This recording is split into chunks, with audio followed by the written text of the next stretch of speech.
Hello, Ran here, aka Mac, and welcome. So the roadmap has been updated once again, thank God. This video will just take a look at what has changed since last week. So kicking it off with 3.3 and characters. The mission giver, Rico Battaglia, was at 16 out of 31. She's now at 17 out of 32. Clovis Darneely, the first mission giver we'll see in Hurston, is at 15 out of 19 tasks complete. He was last week at 1 out of 19, so they've made some really good progress there. The Odyssey flight suit rework was at 1 out of 13, that's increased by 2, so it's now at 3 out of 13. The Virgil True Death Pro armor, which is your advocacy style armor, is almost complete as well, with just one task remaining. It is at 19 out of 20. That was at 14 out of 20 last week, so they've made a nice little bit of progress as well on that one. And then finally, the Hurston clothing collection. They've completed 5 tasks. It's now at 145 out of 154. I do wonder if we saw, when we saw the Little Orville transit system, if the hoodie and so forth and the trench coat was part of this clothing collection. It would be nice to have hoodies. Anyway, next section is locations. As we know, all the moons are in polishing. The Lorville City or landing location is coming along nicely. That is at 61 out of 135. Last week it was at 43 out of 121, so some really nice progress there. Like I say, we've seen the transit system. I'm sure that's part of this 135 tasks. The Hurston planet itself has had no change, and so moving on to gameplay quickly. The scramble racing last week was at 18 out of 23, but it has increased to 18 out of 35, so it looks like they've needed to add a few more tasks to that. The improved missions and delivery missions was at 3 out of 8, now that's at 4 out of 10. One task has been completed for the FPS missions, it's now at 20 out of 30. This is where we will be able to fight AI NPCs planetside. 2 tasks have been completed on shipboard scanning and ping. Last week it was at 13 out of 28, now it's at 15 out of 28. The transit system, which is to do with doors, elevators, etc., was at 10 out of 17, now that's at 11 out of 17. The Arena Commander and Star Marine rentals was at 2 out of 8, now that's at 3 out of 8. Group systems has increased also by 1, that's at 15 out of 28 now, compared to last week's 14 out of 30. The improved turrets has increased by 1, now at 2 out of 8 instead of 1 out of 8. No fly zones have gained a task. It was at 1 out of 10 last week. This week we're still at 1, but there are 11 tasks now. And the item kiosk shopping has increased by 1. That's at 3 out of 11 from last week's 2 out of 11. So it looks like in gameplay they've added some tasks, lost some tasks, improved it by 1 or 2. Not solid progress, but at least it's mostly progress nonetheless. Now for AI, improved flight behaviours have gone from 2 out of 7 to 3 out of 6 tasks left. So they're now halfway through that.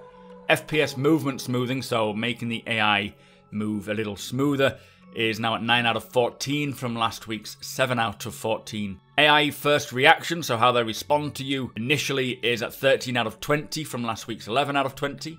Multiple enemy combat behaviours is now at 6 out of 11 from last week's 6 out of 12. So again, slow progress. They're making obviously progress there, and there's not many tasks to go, so AI is coming along quite solidly, and hopefully that is something that I'm really looking forward to, so hopefully that will come in with 3.3. Now on to ships and vehicles. The Mustang Beta is at 4 out of 11 from last week's 2 out of 11. The Mustang Delta, Gamma and Omega are all at 3 out of 11. Last week they were at 2 out of 11, so they've improved it by 1. The Mustang Alpha, which is always a bigger change because it's the base model, it was at 22 out of 65. That is now at 25 out of 65.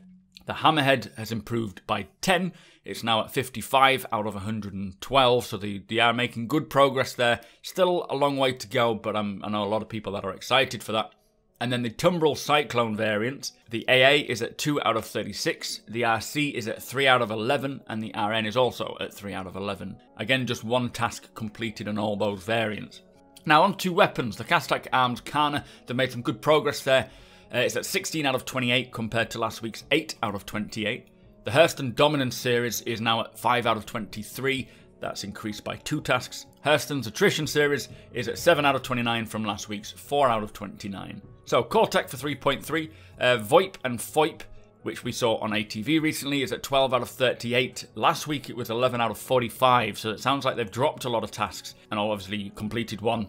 Network bind culling is making a lot of progress. That's at 16 out of 27, and general performance optimization is at 13 out of 42. That is just overall improvements in wherever they can get it. Object container streaming. Now this is obviously the big deal. Only a few changes. Game object extension conversion is now at 67 out of 69 tasks complete. It was at 66 out of 69, so there's only 2 more tasks until that is in polishing. Asynchronous background spawning was at 35 out of 38, that's increased by 1, so that's 36 out of 38. And then background spawning itself is at 178 out of 198 tasks complete. They've completed 3 new tasks there, and that is very close. Object container streaming is so close to being finished, and they did say they need to get stuff like that sorted or completed a month before the release so that they can get it into QA internally and get it tested and make sure it's all working. So excellent progress. Now only a few changes for 3.4, 5 and 6. For 3.4 ships, the 300i rework is at 12 out of 80. The 315p, 325a and 350r is at 1 out of 10. So it sounds like they've just started on them now. The Anvil Hawk is at 9 out of 65 tasks, and the Freelancer Max is at 7 out of 44. The Freelancer Dirt is at 8 out of 43, and the Miss is at 6 out of 42. Now 3.5 ships, the Banu Defender is at 10 out of 96 tasks complete, so there's a long way to go on that, but obviously 3.5 is next year, so potentially we could see these ships being worked on now this far ahead, could come even earlier, that would be nice. For weapons, the Castercam's Firestorm, which is your microwave cannon, is now underway at 1 out of 30. So finally for the 3.6, the only change is in the weapons, and that's the Maxox Neutron Repeaters, which is at 1 out of 12. So it sounds like a lot of areas have been started in the later patches, but obviously our focus is 3.3. Object container streaming has made a lot of great progress. They are so close to finishing that. Everything else seems to be steadily ongoing. Progress is definitely being made, as we can all see, and it's just ticking them off, really. But anyway, that was the roadmap update. Some nice changes there to go on with. Join me again next week. Make sure you hit that subscribe, like button as well, and follow me over on Twitch, as we'll be playing a lot of Star Citizen, especially once 3.3 has dropped. Cannot wait. Anyway, let me know what you think, guys. Thank you for watching, and I shall see you next time.